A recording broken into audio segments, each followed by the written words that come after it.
Terima kasih. Ampuni segala dosa dan kesalahan kami, Tuhan.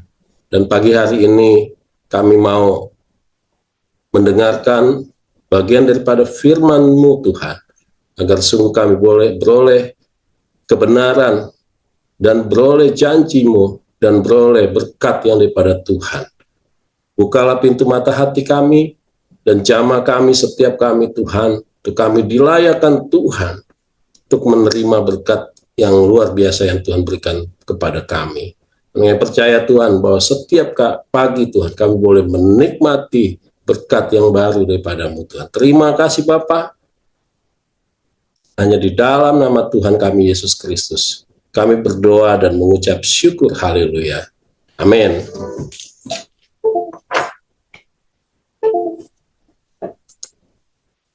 Shalom. Puji nama Tuhan, kalau pagi hari ini kita bisa teduh dan kita berdoa, ya. Sebelum masuk dalam doa, kita mau baca dari bagian daripada firman Tuhan yang terambil dari kitab Markus pasal 10 ayat 17 sampai 27. Kitab Markus 10 ayat 17 hingga ayat yang ke-27. Kita akan saya akan membaca firman Tuhan ini, dan Bapak Ibu, teman-teman semua bisa menyimak. Orang kaya sukar masuk kerajaan Allah. Pada waktu Yesus berangkat untuk meneruskan perjalanannya, datanglah seorang berlari-lari mendapatkan dia, dan sambil bertelut di hadapannya, ia bertanya, "Guru yang baik, apa yang harus kuperbuat untuk memperoleh hidup yang kekal?" Jawab Yesus, "Mengapa kau katakan aku baik? Tak seorang pun yang baik selain daripada Allah saja. Engkau mengetahui segala perintah Allah. Jangan membunuh, jangan berzina, jangan mencuri, jangan mengucapkan saksi dusta, jangan mengurangi hak orang, hormatilah ayahmu dan ibumu." Lalu kata orang itu kepadanya, "Guru, semuanya itu telah kuturuti sejak masa mudaku." Tetapi Yesus memandang dia dan menaruh kasih kepadanya, lalu berkata kepadanya, "Hanya satu lagi kekuranganmu. Pergilah, jualah apa yang kau miliki, dan berikanlah itu kepada orang miskin. Maka engkau akan beroleh harta di surga. Kemudian datanglah kemari dan ikutlah aku." Mendengar perkataan itu, ia menjadi kecewa, lalu pergi dengan sedih sebab banyak hartanya. Lalu Yesus memandang murid-muridnya di sekelilingnya dan berkata kepada mereka, "Alangkah sukarnya orang yang beruang masuk ke dalam kerajaan Allah." Murid-muridnya tercengang mendengar perkataannya itu, tetapi Yesus menyambung lagi, "Anak-anakku, alangkah sukarnya masuk ke dalam kerajaan Allah. Lebih mudah seekor unta melewati lubang jarum daripada seorang kaya masuk ke dalam kerajaan Allah." Mereka makin gempar dan berkata seorang kepada yang lain, "Jika demikian, siapakah yang dapat diselamatkan?" Yesus memandang mereka dan berkata, "Bagi manusia hal itu tidak mungkin, tetapi bukan demikian bagi Allah. Sebab segala sesuatu adalah mungkin bagi Allah." Puji nama Tuhan, kita boleh mendengarkan renungan pada pagi hari ini mengenai orang kaya sukar masuk ke dalam kerajaan surga. Pada satu ketika terjadi tanya jawab antara seorang pemuda kaya dengan Tuhan Yesus, ya tanya jawab pemuda kaya dengan Tuhan Yesus tentang memperoleh hidup yang kekal, ya. Jadi di Markus 10 ayat 17 tentang hidup yang kekal. Pemuda tersebut bertanya, "Apa yang harus aku lakukan agar aku memperoleh hidup yang kekal?" Lalu yang kedua, paparan Tuhan Yesus mengenai perintah Allah menurut hukum Taurat. Jadi Yesus itu memaparkan mengenai perintah Allah menurut hukum Taurat. Gitu. Jadi tadi dibilang jangan mencuri, hormati orang tua dan bla bla bla, ya, banyak ya. Dan pemuda kaya tersebut bisa dikatakan, boleh dibilang pemuda kaya itu berhasil melakukan hukum Taurat, ya. Di Markus 10 ayat 20 kita baca lagi. Lalu kata orang itu kepada, "Guru, semuanya itu telah kuturuti sejak masa mudaku." Jadi sejak masa mudanya pemuda tersebut dia sudah melakukan hukum Taurat. Jadi hukum Taurat itu bisa dilakukan oleh pemuda itu. Kemudian Yesus mengetahui betapa masih ada kekurangan dari pemuda itu. Ya, itulah bisa dibilang ya memang namanya Tuhan. Tuhan kan tahu isi hati manusia. Ya di Markus 10 ayat 21. Tapi Yesus memandang dia dan menaruh kasih kepadanya, lalu berkata kepadanya, hanya satu lagi kekuranganmu. Jadi satu lagi kekuranganmu, pergilah jualah apa yang kau miliki dan berikanlah itu kepada orang miskin, maka engkau akan beroleh harta di surga. Kemudian datanglah kemari dan ikut aku. Jadi ternyata dan pasti Tuhan tahu kelemahan seseorang, juga kelemahan kita tentunya. Dan kelemahan pemuda tersebut bahwa hanya satu yang dia kurang, yaitu ada mengenai harta kekayaan. Ya, jadi ini sangat penting dan itu pun berlaku juga sampai masa kini ya. Jadi kenapa sih ini anak muda ya gitu kan? Kenapa anak muda ini anak muda yang kaya gitu? Jadi memang kalau kita melihat di dalam kehidupan kita, betapa memang kalau seorang muda masih sehat, muda ya, ganteng misalkan, kemudian kaya lagi gitu loh. Wah itu memang sulit loh untuk bisa apa ya istilahnya sungguh-sungguh di dalam Tuhan, melakukan firman Tuhan. Ya, jadi ternyata yang Tuhan tahu adalah bagaimana dia begitu terikatnya dengan kekayaan itu gitu loh. Itu suatu permasalahan yang memang terjadi pada pemuda itu. Ya. Lalu di ayat selanjutnya pemuda kaya itu sedih karena dia tidak dapat melakukannya. Karena begitu banyak kekayaannya akhirnya dia pun pergi gitu. Sangat disesalkan sekali ya. Lalu di sini di dalam perikop ini Tuhan itu dua kali loh menyatakan bagaimana orang kaya itu sukar masuk ke dalam kerajaan surga. Di Markus 10 ayat 23. Kemudian Tuhan menekankan lagi mengenai betapa sukarnya orang kaya masuk ke dalam kerajaan surga di Markus 10 ayat 24. Bahkan Tuhan membuat suatu perbandingan. Lebih mudah suatu onta masuk melalui lubang jarum. Jadi lubang jarum itu bukan lubang jarum ini ya jahit gitu ya, bukan. Tapi itu adalah pintu masuk suatu kota Yerusalem yang besar. Dan di situ ada pintu yang kecil itu, ada bagian dari pintu. Kalau kita melihat lembaga pemasyarakat kan LP ya, penjara itu kan ada pintu besar ya, dan di situ ada pintu yang kecil, yang besar buat keluar masuk orang gitu, jadi nggak perlu membuka pintu yang besar yang berat itu. Jadi lubang jarum itu onta itu lebih gampang masuk ke dalam lewat lubang jarum itu dibanding orang kaya. Jadi maksud saya gini, betapa memang keterikatan akan kekayaan ya, pemuda itu sampai meninggalkan Tuhan, dia nggak mau jual ya, dia nggak mau melepaskan keterikatannya akan harta gitu ya. Itu sampai dibilang susah sekali orang kaya itu masuk ke dalam kerajaan surga. Sampai unta pun lebih mudah melalui pintu yang kecil, karena unta itu bisa nunduk, bebannya bisa diturunin, kemudian dia nunduk, dia akan lewat pintu itu dan dia bisa masuk. Jadi suatu perbandingan yang sangat-sangat ini ya, bertolak belakang gitu. Apakah berarti orang kaya itu tidak boleh? Bukan berarti demikian. Tapi Tuhan tahu keterikatan akan kekayaan itu, kekayaan materi akan uang, itu sangat akan membahayakan kita untuk pergi daripada Tuhan. Tadi kan dibilang pemuda itu lalu meninggalkan. Jadi dia lebih cinta harta daripada Tuhan, itulah istilahnya. Bukan berarti kita tidak boleh kaya. Kita boleh kalau kita diberikan kekayaan. Itu artinya bahwa kita harus menabur untuk kemuliaan Tuhan. Kita harus berbagi buat sesamanya kita. Agar supaya jangan sampai harta itu adalah sesuatu yang kita mengikatkan hati kita pada harta tersebut. Ya. Jadi betapa perbandingan yang sangat bertolak belakang. Kemudian bagaimana mungkin manusia dapat masuk ke dalam kerajaan surga ya, kalau begitu sukarnya.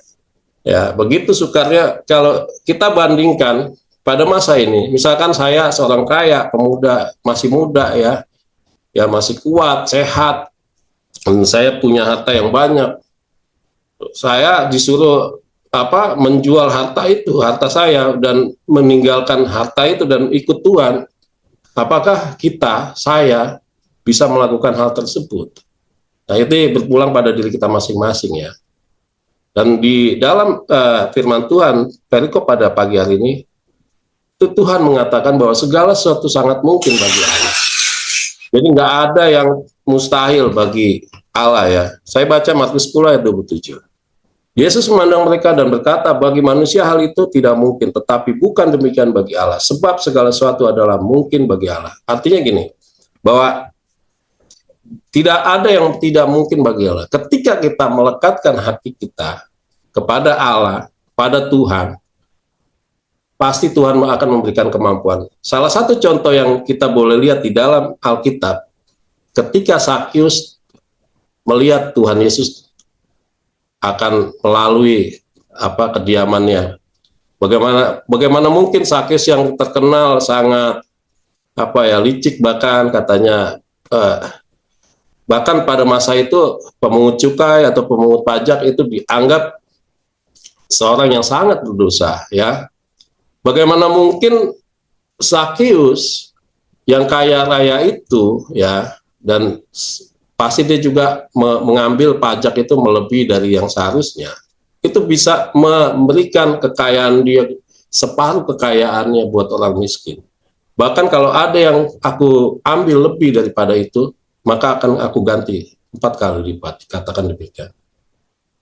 Begitulah demikianlah, bahwa begitu seseorang atau kita menjumpai Tuhan, dan oleh karena kasih kita melebihi daripada harta kita, semua itu bisa dilakukan.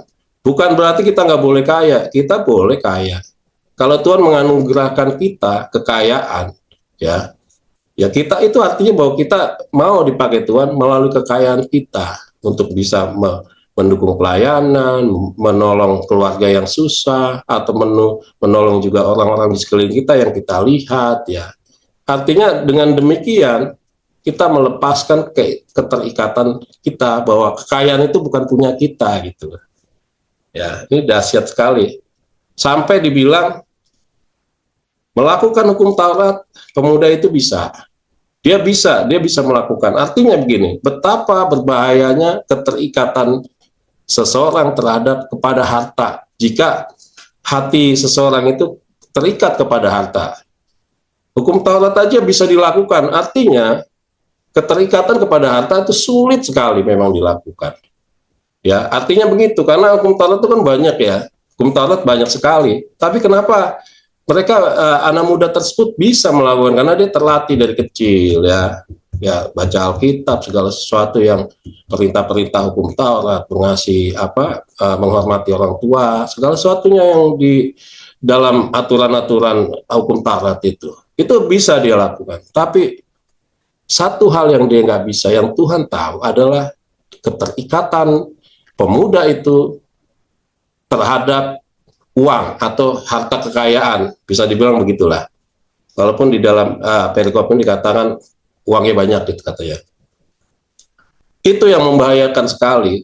Dan kalau saya seringkali berdiskusi ya, pernah berdiskusi dengan saya punya pembeli dari Denmark. Di Denmark itu negaranya sangat makmur. Pokoknya negara-negara Skandinavia seperti Denmark, ya Swedia, Finlandia itu makmur sekali. Pokoknya makmur, mereka nggak ngapa-ngapain, pokoknya tetap bisa hidup sangat berkecukupan, nggak ada yang kekurangan di sana. Jadi di sana gereja tuh hanya diisi orang-orang tua yang udah lansia, anak-anak mudanya pada nongkrong ya kan di kafe, senangnya ngopi-ngopi gitu ya. Tapi tidak lagi ibadah, tidak lagi memuji Tuhan. Jadi hidupnya itu benar-benar sangat sangat lebih dari cukup gitu. Jadi bahaya sekali memang kemapanan ini ya sebenarnya. Saya mau mengatakan, bukan mengatakan bahwa mapan itu tidak boleh, tapi hati-hati di dalam kemapanan. Ketika kita hidup di dalam kemapanan, jangan sampai kemapanan itu membuat kita jauh daripada Tuhan. Artinya bahkan kita jatuhnya itu memang karena kemapanan kita itu. Ya, bukan berarti kita nggak boleh mapan, boleh mapan, tapi jangan sampai kemapanan itu lebih daripada kasih kita kepada Tuhan Yesus. Itu demikian. Ketika Sakius, Tuhan tahu hatinya Sakius bahwa dia benar-benar hatinya itu melekat pada Tuhan pada waktu itu. Ya, dia bertobat ya dengan melihat Tuhan Yesus, loh dia bisa itu. Tapi hatinya tergerak ya untuk akhirnya bisa memberikan separuh kekayaannya. Coba kita bayangin kalau kita orang kaya, kita suruh kasih nggak usah separuh ya, tapi berapa persen aja dari kekayaan, kayak berat tuh. Tapi percaya di dalam Tuhan ya tidak ada yang tidak mungkin. Dan saya juga mengajak kita semua ya agar supaya kita juga berhati-hati ketika kita diberkati Tuhan secara harta kekayaan, bahwa ingat bahwa itu adalah punya Tuhan dan gunakanlah itu untuk kemuliaan nama Tuhan. Itulah artinya hati kita melekat pada Tuhan, karena harta itu kita anggap itu bukan punya kita, tapi kita bisa melepaskan itu kalau Tuhan mau. Hartaku ini dipakai untuk melayani Dia, mengasihi Dia, dengan apa? Dengan menolong orang-orang sekeliling kita yang kesusahan, yang memang Tuhan mau kita bantu, yang kemudian uang itu kita pakai untuk melayani pelayanan, ya itu Tuhan maunya seperti itu. Jadi bukan berarti kita tidak boleh kaya, bukan berarti orang miskin itu juga pasti masuk surga, enggak juga gitu. Tapi hati yang melekat pada Tuhan, mencintai Tuhan lebih dari segala-galanya, bahkan mencintai Tuhan daripada istri kita, bahkan lebih mencintai Tuhan daripada anak kita, itu yang Tuhan mau. Apakah artinya kita mengesampingkan istri kita atau mengesampingkan anak kita? Kan enggak juga ya. Jadi itu yang dimaksud dengan betapa sukarnya orang kaya masuk ke dalam kerajaan surga. Itu artinya ketika hati kita melekat pada harta melebihi daripada hati kita melekat pada Tuhan, itu maksudnya. Jadi ini adalah suatu reminder ya selalu kita harus ingat bahwa hal ini terjadi pada zaman ke zaman dan hingga saat ini, dan pasti zaman yang akan datang. Berhati-hatilah bagi kita agar supaya ketika Tuhan memberkati kita dengan kekayaan, itu tidak melebihi kasih kita kepada harta dibanding kasih kita kepada Tuhan gitu. Jangan sampai kita melebihi, kita terikat dengan harta kita daripada hati kita terikat kepada Tuhan Yesus. Demikian. Jadi itu aja sih pada pagi hari ini, dan biarlah pagi hari ini kita boleh menerima pemahaman yang benar akan semuanya itu, akan kekayaan, dan kita selalu ingat bahwa tidak boleh hal apapun membuat kita lebih mengasihi sesuatu tersebut, termasuk kekayaan. Dalam hal ini yang paling besar adalah kekayaan uang, melebihi kasih kita kepada Tuhan Yesus. Jadi demikian teman-teman, Bapak Ibu semua yang saya kasih di dalam nama Tuhan Yesus, kiranya ini boleh menjadi berkat bagi kita semua, dan biarlah firman Tuhan ini boleh terpatri di dalam loh hati kita, agar di dalam setiap kehidupan kita lebih melekatkan hati kita kepada Tuhan Yesus, agar supaya jangan sampai hal tersebut membuat kita jauh daripada Tuhan, jauh daripada kasih karunia Tuhan, bahkan meninggalkan kasih karunia Tuhan yang sudah diberikan. Demikian firman Tuhan pada pagi hari ini, dan biarlah boleh menjadi berkat bagi kita semua. Mari kita berdoa. Bapa Surgawi, terima kasih Tuhan buat kasih setia Tuhan, buat anugerah yang Tuhan berikan bagi kami. Kami semakin mengerti akan kebenaran-Mu, dan biarlah sungguh Tuhan melalui firman Tuhan yang kami dengar, yang kami baca, dan kami mau renungkannya siang dan malam, biarlah sungguh boleh menjadi berkat bagi kami, pengingat bagi kami untuk kami tetap setia, lebih mengasihi Tuhan daripada harta kami, daripada uang kami, bahkan daripada apa yang Tuhan percayakan kepada kami. Berkati setiap kami Tuhan, mampukan kami Tuhan untuk kami memiliki pemikiran yang seperti itu, bahkan memiliki pandangan yang benar akan firman-Mu ini, Tuhan. Terima kasih Bapa. Hanya di dalam nama Tuhan kami Yesus Kristus kami berdoa dan mengucap syukur. Haleluya. Amin.